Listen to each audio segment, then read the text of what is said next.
밖에 나갔다 오셨는가 보다. 아, 네네네. 네, 막 들어왔습니다. 예, 예, 예. 예, 논평 부탁드리겠습니다. 그, 뭐 북한 그 미사일 발사 예, 건 예, 전에요. 예, 제가 아까 오다가 잠깐 그, 그 여야 원내대표 5당 합의서 예. 건에 관해서 제가 간단하게 좀 말씀을 좀 드리고 제가 아, 예, 예, 하세요. 여기서 예, 예, 말씀드릴게요. 하세요. 예. 왜 제가 이제 이 말씀 드리냐면은 기본적으로 자한당내 이제 그 정치 세력들이 갖고 있는 그 의도를 우리가 정확히 알아야 되거든요. 그런데 지난번 그 12월 15일 날 그 여야 원내 5당 대표들이 합의했던 사항하고 예. 그 다음에 또 나경원 원내대표가 지난 국회 그 원내대표 연설했던 부분하고 또 맥을 같이 합니다. 예. 그게 무슨 얘기냐면은 그리고 이 그 이슈는 지난 탄핵하고도 같이 맥을 같이 하고 있어요. 예, 예. 그래서 우리 그 국민들, 소위 자한당을 지지하든 어떻든 간에 기본적으로 그 자한당 그 정치인들이 의도하는 게 뭐냐는 것을 저는 굉장히 좀 알아야 된다는 거죠. 그것은 바로 내각제 소위 또는 이원집 정부제가 핵심입니다.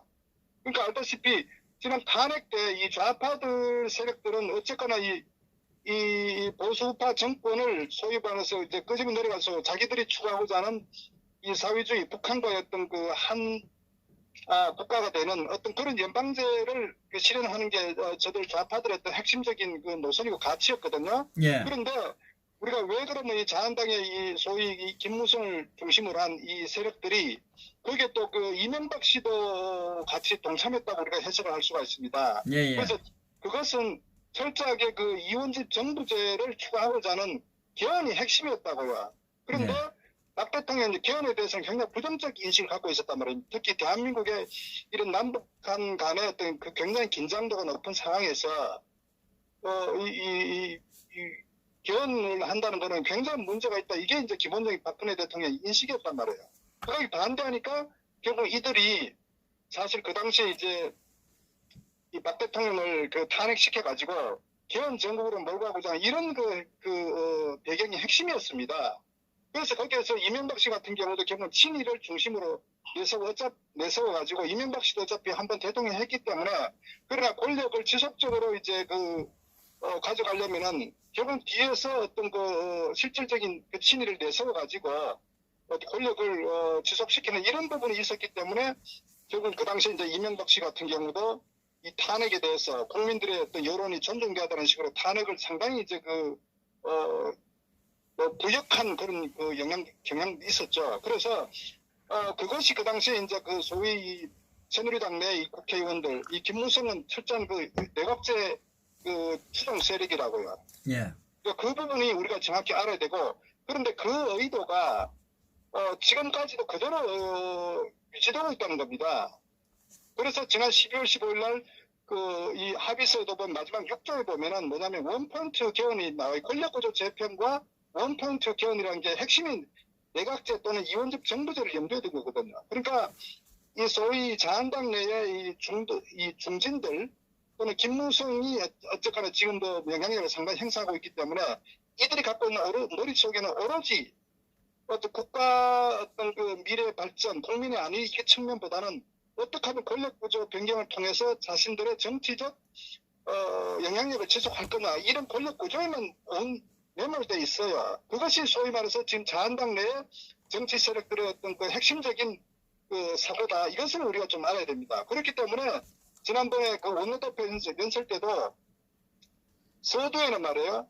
예. 나경원이가 이 문재인을 비판하는 그런 그 논조를 많이 가져갔는데 가장 핵심의 방점이 뭐냐면 마지막 대목에 결국은 이 권력구조 이 소위 말해서 이 제왕적 대통령제의 폐해를 비판을 하면서 권력구조 재편이 있어야 된다. 이게 지금 핵심적인 메시지라고요. 그것을 여기 나경원 씨가 이제 그 마지막 연설을 그 말미에 거기에 상당히 강조를 한 그것이 사실 원내대표 연설의 핵심입니다. 그런데 많은 내국 국민들은 마치 나경원이가 문재인을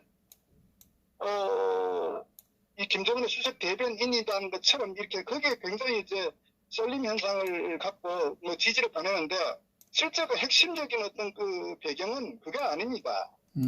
의원 내각제와 이원집 정부제의 핵심이 있다고요. 그래서 김무성 같은 경우도 아직 김무성 세력들이 굉장히 깔려 있지 않습니까? 예. 이들은 첫 번째도 두 번째도 권력구조 재편이 핵심입니다. 그래서 우리가 한편으로는 탄핵에 이제 철저히 반대하는 외국 국민들 입장에서는 당연히 이제 이 김무성이를 쳐내야 되는 거는 당연히 책임을 지어야 되는 거는 당연하지만 또 한편으로는 이 문재인을 비판하는 측면에서 우파가 연합해야 된다 이런 인식을 갖고 있는 분들을 위해서는 전제가 그 국민들의 의도와 다르게 소위 현재 자한당 내 상당 부분의 중진 정치인들은 전혀 그 의도가 다르다는 걸 알아야 된다고요. 어떻게 보면은 지금 그 문재인을 압박해가지고 어떤 개헌을 가고자 하는 이런 상당히 그 의도가 있다는 것을 좀 알았으면 좋겠다. 그래서 우리가 이제 어쨌거나 이런 자한당 내 앞으로 움직임에 대해서 항상 염두에 둬야 될 거는 물론 문재인을 비판하고 어쨌거나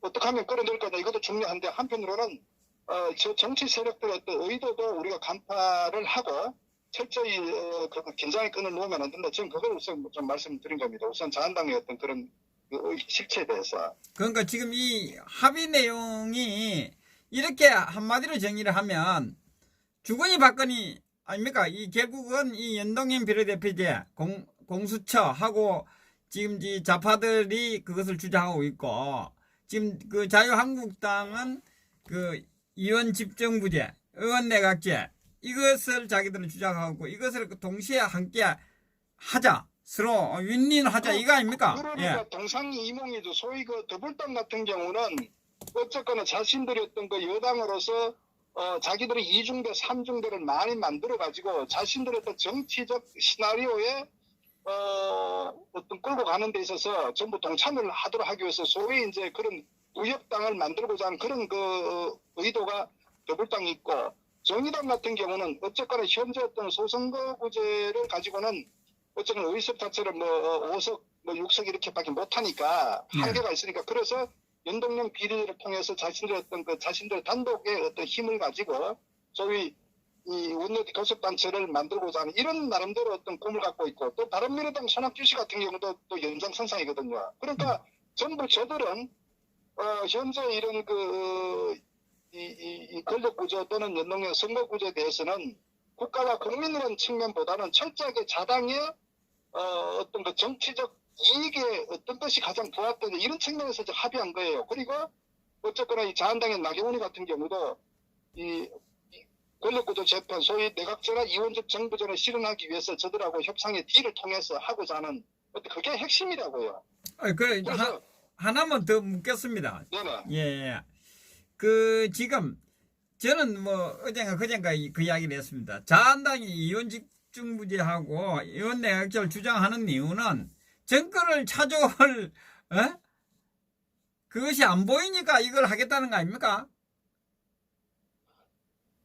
저는 그렇게 생각해요. 이제 이들이 뭐냐면은 그 출중한 어떤 그 정치 리더가 없는 상황에서 소위 이제 한 4선 정도, 5선 정도 되면은 어쨌든 권력에 맛을 들였기 때문에 그 실업자가 어쨌든 국회의원 당선 안 되면 결국 실업자 아닙니까? 예. 그런데 한번 그 권력에 맛을 들이면 그걸 끝까지 가려고 한단 말이에요. 그러니까 어쨌거나 저들은 자신들의 어떤 그 정치적 사역을 위해서 철저하게 어떤 현재 어떤 정치 이 환경 구도를 어떻게 자신들이 유리하게 할 거냐 하는 부분에서 오랫동안 이렇게 진행해왔거든요. 사실은 우리가 2016년 정도 돌아보면은 그 당시에 그 김종인 씨 같은 경우도 그 개원의 의원 내각제, 손학규도 마찬가지고, 박지원은 더더욱 호남 쪽 같은 경우도 의원 내각제 굉장히 선호하죠. 왜냐하면은 저들의 인구 분포로 봤을 땐 대통령 당선이 굉장히 어렵거든. 자체 호남 출신의 후보를 내서 대통령 된다는 거는 사실 그 정상적 상황에서 어렵습니다. 김대중 같은 경우도 DJP 합의가 아니었으면 김대중도 소위 대통령 될 수 없는 구도란 말이에요. 그렇기 때문에 호남의 어떤 주동 세력들 같은 게 더더구나 의원 내각제 굉장히 선호한다고요. 그래서 저들은 상당히 어떤 결집하는 세가 있기 때문에 의원 내각제로 바꿔놓으면은 저들이 어떤 다수 정치 세력이 되기 때문에 일본처럼 저희 어떤 총리를 자기들이 어떤 가져갈 수 있기 때문에 그런 측면에서 의원 내각제에 대한 어떤 끊임없는 어떤 추구하는 거, 뭐 그런 연장선상이다 이렇게 보는 겁니다. 그래서 앞으로도 저는 뭐 자한당 내에서도 아마 뭐 대부분의 4선 5선 같은 의원들도 뭐 집에 가기를 바라겠습니까? 어떻게 하든지 정치 권력을 지속하려고 하겠죠. 그렇다면 뭐겠습니까? 그것은 바로 의원 내각제 또는 허수아비를 대통령도 내세우고 실질적으로 실권은 저들이 장악해서 의원들이 장악하는 이런 권력 구조가 기본적인 현 정치 구도의 그 핵심적 배경이다. 이것을 우리가 좀 알았으면 좋겠다. 그래서 어쨌거나 뭐 그게 중도든 뭐 애국파든 어떻든 간에 정치 세력들은 국민들의 바람과 전혀 다른 어떤 그런 방향으로 저들은 생각하고 있다는 것을 좀 정확히 우리가 인식해야 된다. 이렇게 보면 되겠습니다. 그러니까 지금 현재는 뭐 정권의 뭐 어떤 그 무의미, 정권에 대한 어떤 그건 없다. 뭐 결국 정권을 갖다 나누어 먹기식 아닙니까 지금 권력을. 그러면 그것이 제가 말씀 때 저들은 국가와 국민이라는 어떤 그런 측면보다는 자신들의 정치적 그 생명 연장에 무엇이 가장 유리하냐 이 관점에서 쭉 계속적으로 이렇게 자신들이 끊임없이 저렇게 노력해 온 거예요. 그래서 말씀드렸던 탄핵의 핵심적인 어떤 정치 세력들의 반란도 의원 내각제 하기 위해서 박근혜 대통령이 반대했기 때문에 거기에 대해서 뒤집은 게 핵심적인 배경이라고요. 그러니까 거기에 결국은 이제 닥쳤던 게 지금 쳐다보는 결과 안 됐습니까? 결국은 이명박 씨 같은 경우도 자기가 친히 내세워가지고 의원 내각제를 함으로 계속적으로 권력을 자기가 영향력 행사할 수 있는데 결국은 오히려 뒤집혔죠. 이 좌파 문재인이가 당선됨으로써 오히려 정말 감옥에서 그런 모든 어떤 수모를 겪는 결국은 자업자득이죠. 그러니까 정치를 국가와 국민이라는 측면에서 어떤 대의를 추구하는 게 아니라 어떤 그 정치 공학적 측면에서 접근하다 보니까 결국은 이제 자신들의 어떤 그 의도와 다르게 이런 상황을 맞이하게 된 건데 어쨌거나 제가 드리고 싶은 말씀은 정치인들 믿지 마라. 국민들이 뜻하는 바하고는 전혀 다르게 돌아간다는 게 그 정치라는 것을 좀 정확히 인식했으면 좋겠다. 제가 그걸 말씀드립니다. 그러니까 국민들은 항상 정도로 좀 이렇게 지지를 했으면 좋겠다는 게 제가 말씀입니다. 그 이번에 지금 패스트트랙을 하면서 자한당이 지금 차인 거 아닙니까 결국? 이용당했죠. 예, 이용당하고 그러다 보니까 이 돌파구가 없으니까 강화문으로 뛰쳐나온 거 아닙니까? 그러니까 이제 보면은 현재 그 더불당 같은 경우는 뭐겠습니까? 어쨌거나 저들은 그 소위 좌파 세력들을 통합하는 어떤 규모를 키워가지고 국회를 장악하고 예. 그다음 공수처를 가지고 자신들의 어떤 그 소위 이해찬이 얘기하는 20년 어떤 집권론, 50년 집권론 이제 이런 그걸 실천하기 위해서 이건 무리수를 둔 거거든요. 그리고 더 나아가서는 이제 북한의 김정은과 어떤 통합하는 대한민국을 이 사회주의화하고자 하는 친중 어떤 정책으로 이것이 저들의 기본적인 속성이 그 시나리오라고요. 그런 전상에서 결국은 자한당 제대로 대처를 못한 거죠. 그러니까 어떻게 보면은 이런 자한당이 처음부터 꼼수를 가지고 정치 공학적으로 접근했기 때문에 소위 저 좌파들에게 당한 거 아닙니까? 결국은 지금 우리 김동수 박사님 말씀 들으니까 국회에서 싸우고 했는 것은 소각에 대한 싸움이네요. 그러니까 저 어떻게 보면 예를 들어서 말이에요. 예. 저들이 만약에 그 원포인트 견 소위 그 권력구조 재편에 대해서 이 좌파들이 어느 정도 그 협상할 의지가 있었다면 저들 싸우지도 않았습니다. 왜? 이미 12월 10일 합의했잖아요. 그러니까 1월 달에 같이 합의해서 처리하기로 했지 않습니까? 그런데 그게 아니고 소위 이 나경원 소위 김무성 그룹들이 요구한 원포인트 개헌에 대해서 뜻대로 안 되니까 결국 그걸 소위 명분을 이 연동형 비례제 선거구제에 대한 어떤 그 독재한다. 그리고 어떤 그 공수처법을 가지고 이제 바깥의 어떤 대의 명분은 그렇게 이제 내세우면서 이제 어떤 비판하고 투쟁했는데 저는 말씀드렸던 6번 항이 가장 그 핵심적인 거라고요. 이 자한당의 핵심은. 저희들은 문재인이 아무리 개판쳐도 다음에 그 개헌하자고 하면 아마 그 자한당 그냥 아마 수용할 겁니다. 그러니까 그것이 바로 자한당의 실체라는 거죠. 정치인의 어떤 국민을 속이는 어떤 그런 실체라는 것을 좀 알았으면 좋겠습니다. 예.